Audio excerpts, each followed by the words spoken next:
Hi, welcome to Planet Real, the place for all things Real Madrid. Let's get it on with the video.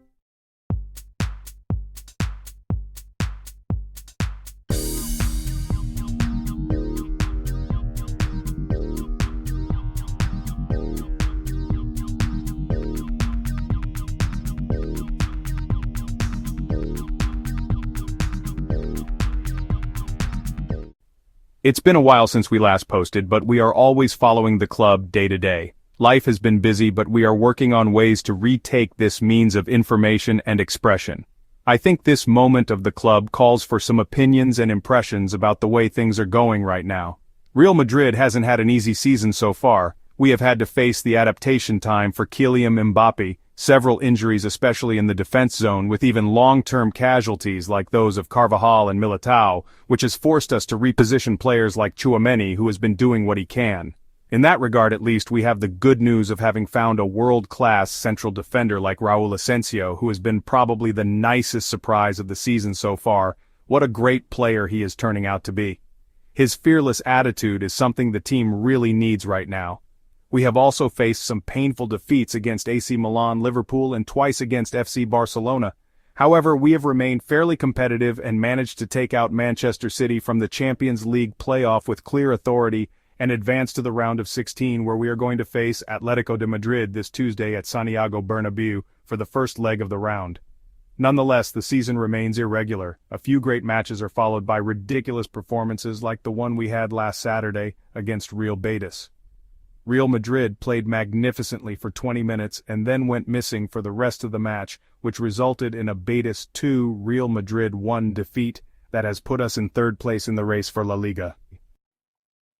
Despite being truth that the corruption in La Liga is unbearable, that we need to face 2 La Liga matches without a fundamental player like Bellingham just because he said F off, while Betis player Anthony had a red card pardoned so he could face us, it also remains true that the team played horribly for 70 straight minutes. We really miss Dani Ceballos as well. Ceballos, now injured, has been a fundamental player in recent times, yet those called to show up and take opportunity did not attend to the calling. Lucas Vazquez has been a liability the whole season. Vinicius Jr. had one of those days at the Benito Villamarin Stadium, and Mbappe could not find his place either, probably affected by the dental issue he had a couple of days before the match. Arda Güler, on his part, has shown a horrible state of form the last few weeks. Endrick is beginning to face a worrying dynamic in which he plays 2 amazing matches and then 3 bad ones in which he seems erratic, and please don't get me wrong, I do love both kids. They are 2 diamonds, who I'm sure will achieve big things in their careers, but matches like these certainly tell us a bit about why Ancelotti thinks both talented youths still have a lot of work to do and a lot to improve. Let me tell you, I wish there were space for them to play more and gain experience faster, but that's not an easy thing in a club like Real Madrid. Ancelotti himself hasn't had his best season so far. He has been particularly stubborn in his decision-making.